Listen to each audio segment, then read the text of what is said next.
سورۃ المؤمنون کی آیت نمبر 115۔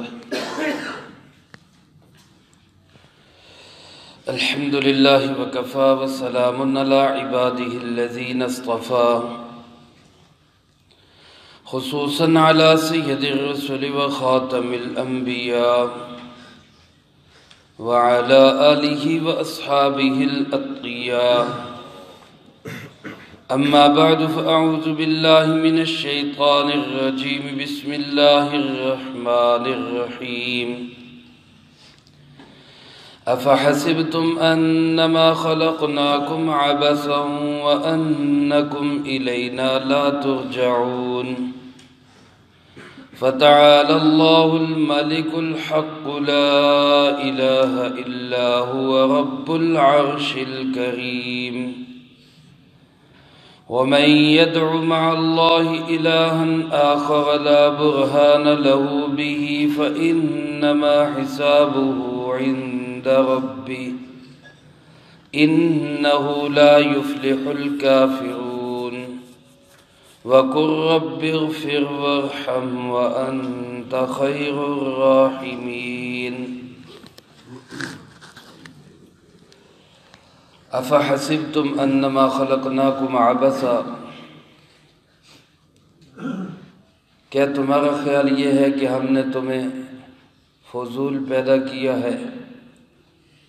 وانکم الینا لا ترجعون، اور یقیناً کیا تم ہمارے پاس نہیں لوٹائے جاؤ گے۔ فتعالی اللہ الملک الحق، بس اللہ بہت بلند ہے جو حقیقی اور سچا بادشاہ ہے۔ لا الہ الا ہو، کوئی معبود نہیں سوائے اس کے۔ رب العرش الکریم، جو عرش کریم کا رب ہے۔ ومن يدع مع اللہ الہا آخر، اور جو کوئی پکارتا ہے اللہ کے ساتھ کسی دوسرے معبود کو، لا برہان لہ بہ، جس کی کوئی واضح دلیل اس کے پاس نہیں، فإنما حسابہ عند ربہ، اور بلا شبہ اس کا حساب اس کے رب کے ہاں ہی ہوگا۔ انہ لا یفلح الکافرون، حقیقت یہ ہے کہ کافروں کو فلاح نہیں ملتی۔ وَقُلْ رَبِّ اغْفِرْ وَارْحَمْ، اور آپ یوں دعا کیجئے، اے میرے پروردگار مغفرت فرما، رحم فرما، وَأَنْتَ خَيْرُ الرَّاحِمِينَ، اور تو سب رحم کرنے والوں میں زیادہ رحم کرنے والا ہے۔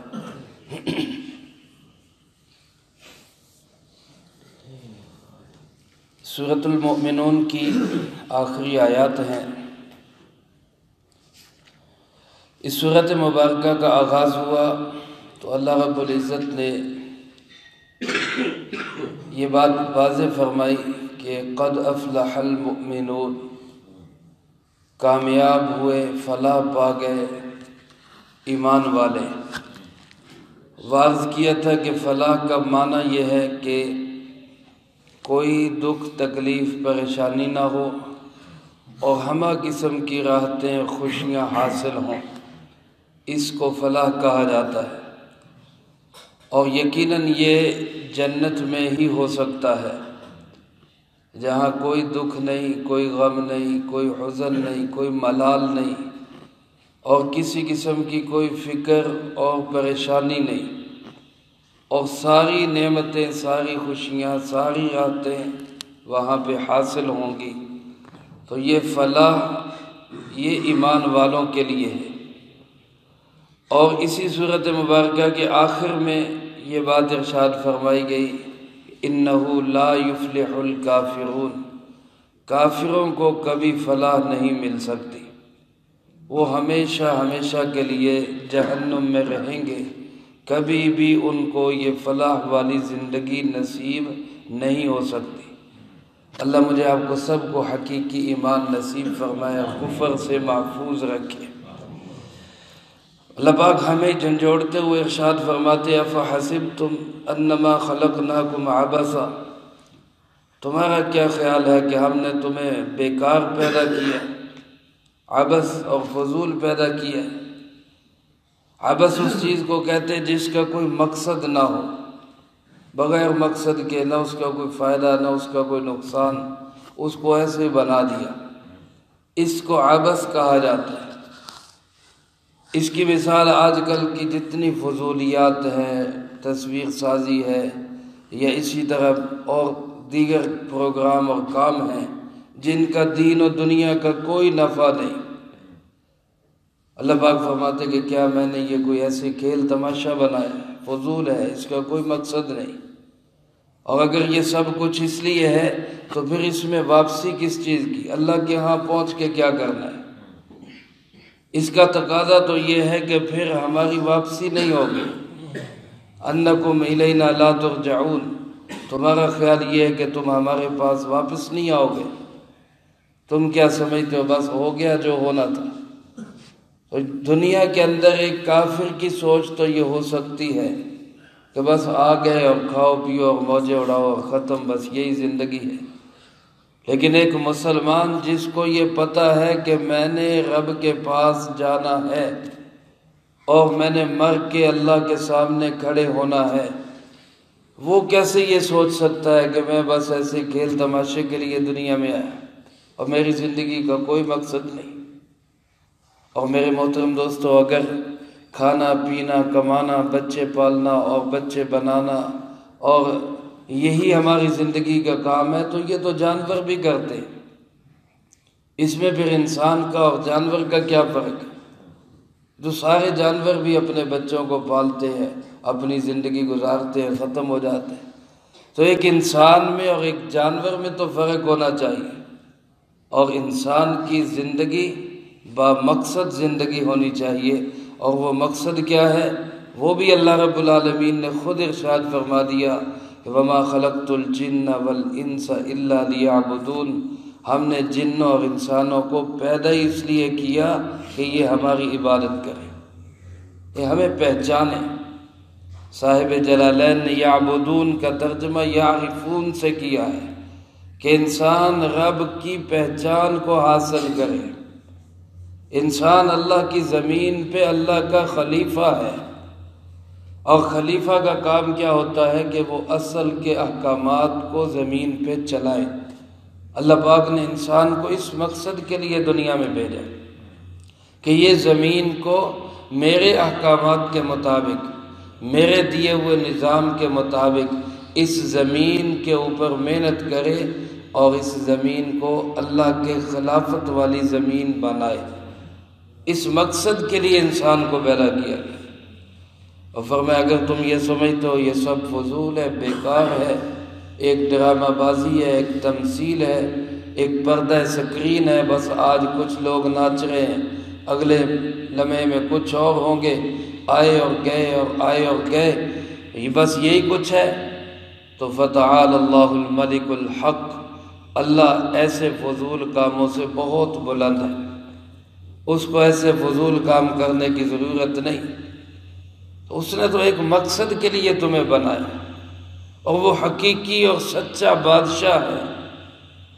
اور بادشاہ کا کام کیا ہوتا ہے کہ وہ جس کے ذمہ جو ڈیوٹی لگاتا ہے پھر اس کا حساب بھی کرتا ہے کہ آیا اس نے اپنی ڈیوٹی پوری کی یا نہیں کی۔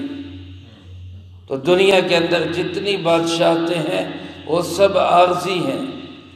گھر کا اقتدار ہو، کسی فرم کا اقتدار ہو، کسی علاقے کا اقتدار ہو، شہر یا ملک کا اقتدار ہو، یہ سب عارضی ہے۔ حقیقی اور سچی بادشاہت صرف کس کی ہے؟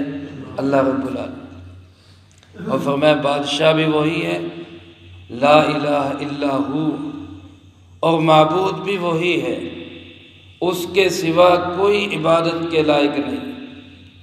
رب العرش الکریم، وہ عزت والے عرش کا رب ہے۔ عرش میرے بھائیوں، اس مخلوقات، اللہ کی مخلوقات میں یوں سمجھیں کہ ایک بہت بڑی مخلوق جو ہے وہ اللہ کا عرش ہے۔ علماء نے لکھا ہے کہ یہ ساری زمین یہ اپنے تمام تر چیزوں کے ساتھ یہ آسمان کے سامنے ایک معمولی سی چیز ہے، چھوٹی سی چیز ہے، بلکہ اب تو جتنی سائنس جو ہے وہ دنیا کو کھول رہی ہے، اللہ کی قدرت اتنی زیادہ آشکارا ہو رہی ہے۔ اب زمین کے متعلق جو کہا جاتا ہے کہ یہ ایک گلیکسی کا حصہ ہے، ایک کہکشاں کا حصہ ہے، اور اس کے جب حصے کو دیکھا جاتا ہے تو یہ اس پوری کہکشاں کے مقابلے میں ایک معمولی سا نقطہ، چھوٹا سا نقطہ بنتا ہے، اور ایسی پتہ نہیں کتنی ہزاروں نہیں لاکھوں کہکشائیں اللہ نے فضا کے اندر بکھیری ہوئی، اور یہ وہ ہے جہاں تک اب تک ہماری رسائی ہوئی ہے، آگے کہاں تک اللہ کے جہان ہیں یہ اللہ ہی بہتر جانتا ہے۔ پھر آسمان کی دنیا، پھر ساتوں آسمان، فرمایا یہ اللہ کے عرش کے مقابلے میں ساتوں آسمان بمائے اپنے سارے نظام شمسی اور بمائے زمین تمام چیزوں کے، یہ سب اللہ کے عرش کے مقابلے میں ایسے ہیں جیسے بہت بڑے میدان میں چھوٹا سا بال پڑا، اس کی کوئی حیثیت نہیں، اتنا بڑا عرش اللہ کا۔ تو جو اس عرش کا رب ہے، یہ چھوٹی چھوٹی چیزیں اس کے سامنے کیا ہے؟ وہ اتنے بڑے عرش کا رب، اس کو پالنے والا، اس کو سنبھالنے والا، اس کے سسٹم اور نظام کو چلانے والا۔ اور علماء نے لکھا ہے اب اس وقت اللہ کے عرش کو 4 فرشتوں نے تھاما ہوا، 4 فرشتوں نے، اور سورۃ الحاقہ میں آتا ہے جب قیامت کا دن ہوگا تو اللہ کا عرش 8 فرشتوں کے اوپر ہوگا، اللہ کے جلال کا بوجھ بڑھ جائے گا، 8 فرشتے اس کو اٹھائے ہوں گے۔ لیکن ایک وقت اس عرش پہ ایسا بھی آئے گا کہ اللہ پاک سب فرشتوں کو بھی کہیں گے تم بھی جاؤ، تم بھی جاؤ، تم بھی مر جاؤ، سب ختم۔ 8 فرشتے یہ بھی گئے، وہ 4 بھی گئے، 4 مقرب بھی گئے، خود جو موت دینے والے، دوسروں کو موت دینے والے ملک الموت وہ بھی گئے، سب ختم ہو گئے۔ اب اللہ کا عرش کہاں پہ ہے؟ اللہ کے حکم سے کھڑا ہے، اللہ نے اس کو سنبھالا۔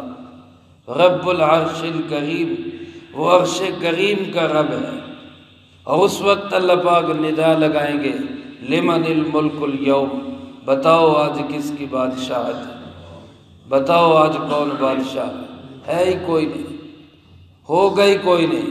ایک وقت تھا کوئی نہیں تھا، ایک وقت آئے گا کوئی نہیں ہوگا، کوئی نہیں ہوگا، تو اللہ پوچھے گے بتاؤ کس کی بادشاہ۔ تو اتنے بڑے عرش کریم کا رب بھی صرف کون ہے؟ اللہ۔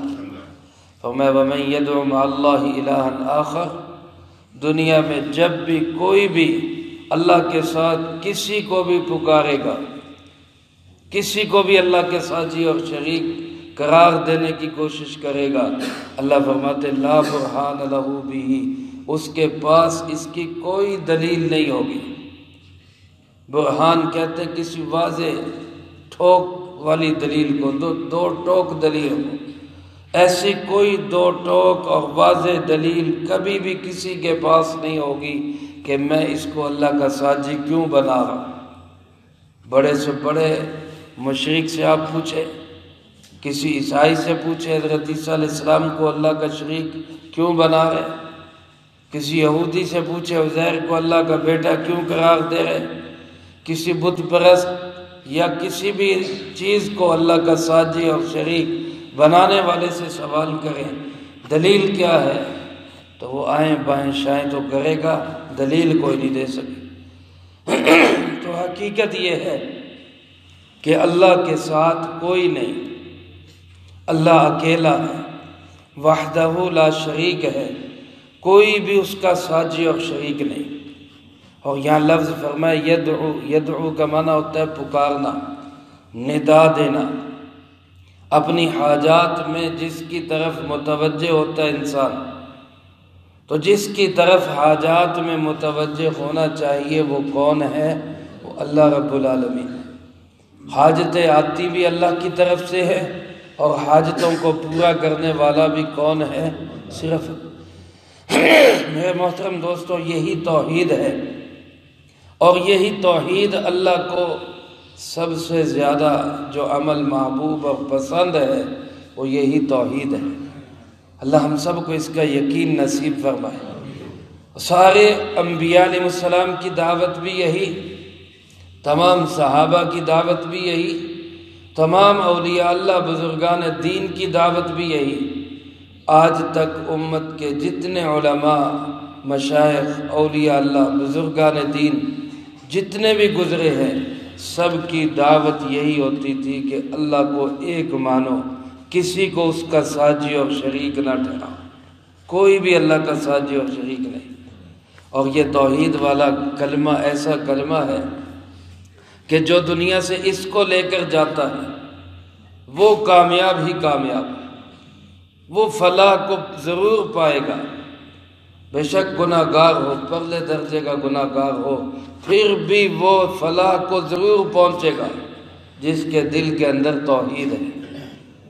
حضرت سیدنا ابو ہریرہ رضی اللہ تعالیٰ عنہ فرماتے ایک دفعہ ہم لوگ سرکار دو عالم صلی اللہ علیہ وسلم کی خدمت میں حاضر تھے کہ اچانک آپ اٹھ کر کہیں چلے گئے۔ ہمیں محسوس ہوا کہ شاید کسی تقاضے کے لیے گئے۔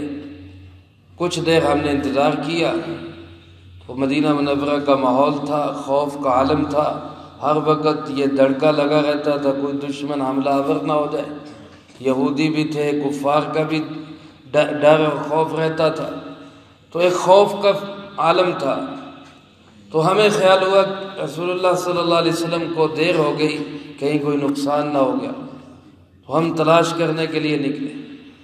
حضرت ابو ہریرہ فرماتے تلاش کرتے کرتے میں سب سے پہلا تھا جس نے آپ صلی اللہ علیہ وسلم کو پا لیا، اور میں نے دیکھا کہ آپ ایک انصاری کے باغ کے اندر ہیں جس کے چاروں طرف کچی دیوار ہے، باغ کے چاروں طرف کچی دیوار ہے، آپ اس باغ کے اندر ہیں۔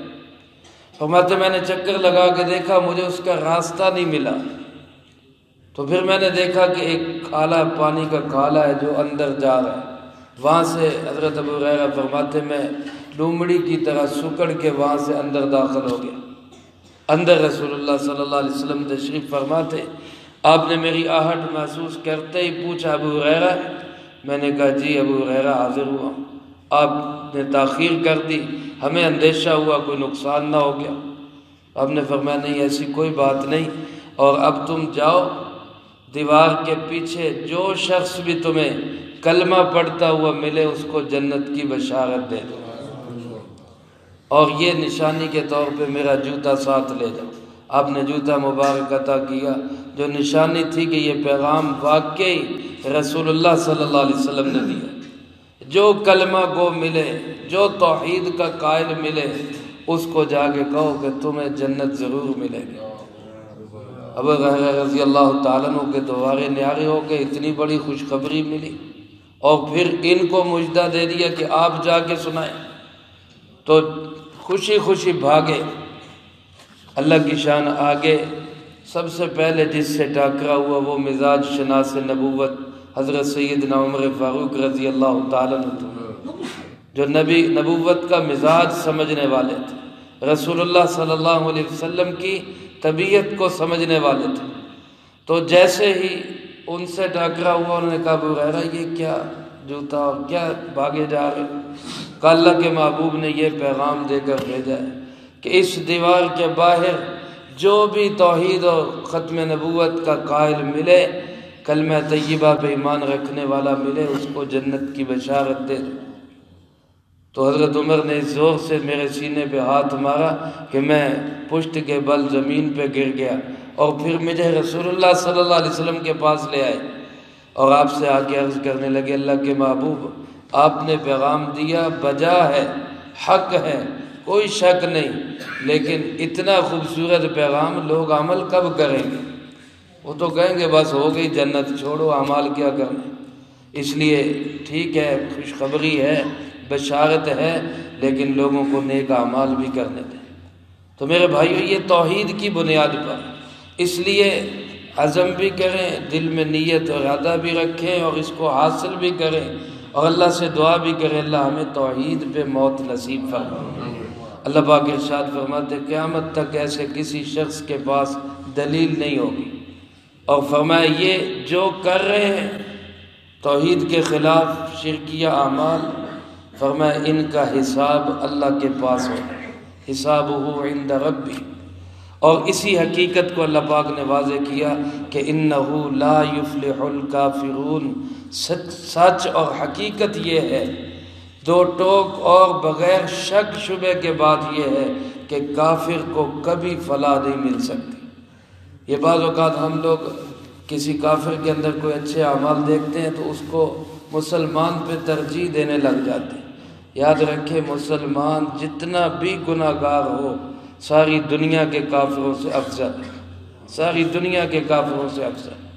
مسلمان ہونا بہت بڑی بات ہے، نام کا ہی ہو، کوشش تو ہمیں کرنی چاہیے ہم کام کے مسلمان بنیں، صفات پہ آئیں، اعمال پہ آئیں، لیکن اگر نہیں آ رہا تو تقابل کافر کا اور مسلمان کا تو ہے ہی کوئی نہیں۔ کافر کو کبھی فلاح نہیں ملے گی اور مسلمان بالآخر اپنے کلمے کی بنیاد پر ایک نہ ایک دن فلاح کو پا ہی جائے گا، ایمان والا فلاح کو حاصل کر ہی لے گا۔ اللہ پاک ارشاد فرماتے ہیں میرے محبوب آپ خود بھی یوں دعا کریں، اپنی امت کو بھی سکھائیں، رب اغفر وارحم وانت خیر الراحمین۔ اس میں علماء نے لکھا ہے اللہ کی شان پہ قربان جائیں، کیسا سخی ہے، خود مانگنا سکھا رہا ہے، مجھ سے ایسے مانگا۔ ہے کوئی دنیا میں ایسا دینے والا جو خود طریقہ سکھائے کہ بھائی مجھ سے ایسے مانگو پھر میں دوں؟ خود سکھا رہا ہے، یوں کہو رب اغفر وارحم۔ اور علماء نے لکھا ہے اغفر اور ورحم کے بعد کچھ ذکر نہیں، کیا معاف کر دیں، کس پہ رحم کر دیں، اس کا کوئی تذکرہ نہیں۔ تو اس کے اندر ساری دنیا کے غم بھی آ گئے۔ اغفر کے اندر یہ بات، اے اللہ ساری دنیا کے غم مجھ سے دور کر دے، دنیا آخرت کے غم مجھ سے دور کر دے۔ اور ورحم میں ساری دنیا کی خوشیاں آ گئی کہ اے اللہ ساری دنیا کی خوشیاں نصیب فرما دے، دنیا آخرت کے غم بھی دور کر دے، دنیا آخرت کی خوشیاں بھی نصیب فرما دے، اور تو سب رحم کرنے والوں میں سب سے بڑھ کے اور بہترین رحم کرنے والا ہے۔ تو اس دعا کو ہم اپنا ورد زبان بنائیں۔ حضرت عبداللہ ابن مسعود رضی اللہ تعالیٰ عنہ کے بارے میں آتا ہے، امام بغوی نے تفسیر مظہری میں، اسی طرح علامہ آلوسی نے روح المعانی میں اس بات کو نقل کیا، اس واقعہ کو نقل کیا کہ کسی علاقے میں ان کا گزر ہوا تو وہاں ایک آدمی تھا جو عرصہ دراز سے بیمار اور مجنون تھا۔ حضرت عبداللہ ابن مسعود رضی اللہ تعالیٰ عنہ نے اس کے کان میں یہی آیات پڑھی، افحسبتم سے لے کر آخر تک، یہ جو آج کی آیات ہے، آج کے درس کی یہی آیات اس کے کان میں پڑھی۔ اللہ رب العزت کا کرم اور فضل ہوا، وہ آدمی تندرست ہو گیا، بالکل ٹھیک ہو گیا۔ رسول اللہ صلی اللہ علیہ وسلم نے پوچھا عبداللہ ابن مسعود تم نے کیا پڑھا تھا؟ تو انہوں نے بتلایا اللہ کے محبوب میں نے تو یہ آیات پڑھی تھی۔ آپ صلی اللہ علیہ وسلم نے فرمایا اس ذات کی قسم جس کے ہاتھ میں میری جان ہے، جو صاحب ایمان اور یقین آدمی ان آیات کو پڑھے گا وہ پہاڑ پہ بھی پھونک مارے گا، پہاڑ بھی اپنی جگہ سے ہٹ جائے گا۔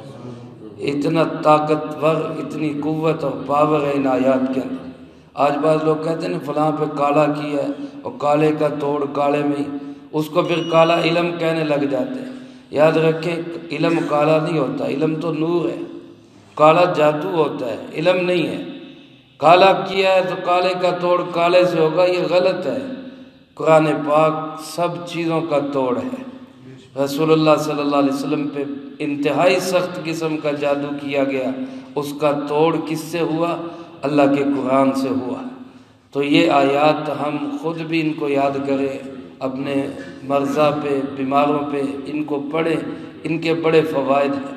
اللہ ہم سب کو قرآن پاک کی اس طاقت کو سمونے کی اور اس طاقت کو لے کر پوری دنیا پر اللہ کا نظام چلانے کی توفیق نصیب فرمائے۔ جو کہا سنا اس کو زندگی میں لا کے دوسروں تک پہنچانے کی توفیق عطا فرمائے۔ اللہم انت السلام ومنک السلام تبارک ربنا وتعالیت یا ذا الجلال والاکرام۔ اللہم انا علی ذکرک وشکرک وحسن عبادتک۔ اللہم احسن عاقبتنا فی الامور کلها واجرنا من خزی الدنیا وعذاب الآخرہ۔ اللهم باقية كباقية الوليد اللهم استر عوراتنا وآمن روعاتنا اللهم إنا نجعلك في نحورهم ونعوذ بك من شرورهم۔ اے مولا کریم سورۃ المؤمنون کا درس مکمل ہوا، اے اللہ اس کو اپنی بارگاہ میں قبول فرما۔ اے ارحم الراحمین اس کی تمام برکات ہم سب کو نصیب فرما، اس کا پورا اجر و ثواب رسول اللہ صلی اللہ علیہ وسلم کو پہنچا۔ آپ کے توسل سے تمام انبیاء، تمام صحابہ، تمام اولیاء، تمام بزرگان دین، مشائخ امت، فقہاء امت، محدثین امت، نبی پاک صلی اللہ علیہ وسلم کی امت کے وہ تمام لوگ جو اس دنیا سے جا چکے ہیں، جو موجود ہے، جو قیامت تک آئیں گے، اے اللہ سب کو اس کا اجر و ثواب نصیب فرما۔ بالخصوص حاضرین مجلس میں سے جس کے جو عزیز و قارب رشتہ دار، دوست، احباب، اساتذہ، مشائخ، والدین یا اللہ اس دنیا سے جا چکے ان سب کو اس کا اجر و ثواب نصیب فرما۔ خاص طور پہ میرے اساتذہ کرام جو دنیا سے تشریف لے گئے، جو موجود ہے، اے اللہ سب کو اس کا اجر و ثواب نصیب فرما۔ یا اللہ پاک ہم سب کو اپنے اپنے وقت پہ اچھی موت نصیب فرما، بری موت اور اس کے اسباب سے بھی اللہ ہماری حفاظت فرما۔ اے اللہ پاک ہماری دعاؤں کو اپنے فضل و کرم سے قبول فرما۔ اے اللہ جتنے لوگ بیمار ہیں، دعاؤں کے لیے کہا یا کہنا چاہتے یا ان کا ہم پہ حق ہے، اے اللہ سب کو تندرستی اور صحت عطا فرما۔ جو پریشان حال ہے سب کی پریشانیوں کو دور فرما۔ جو والدین یا جو خود اپنی شادیوں کے متعلق پریشان ہے، اللہ جو بے جوڑ ہیں ان کے جوڑ نصیب فرما۔ ہر بچی کو اپنے گھر میں عزت اور سکون کی زندگی نصیب فرما۔ ربنا تقبل منا انك انت السميع العليم وتب علينا انك انت التواب الرحيم۔ صلی اللہ علیہ النبی الکریم وعلی آلہ واصحابہ اجمعین۔ ہمارے محترم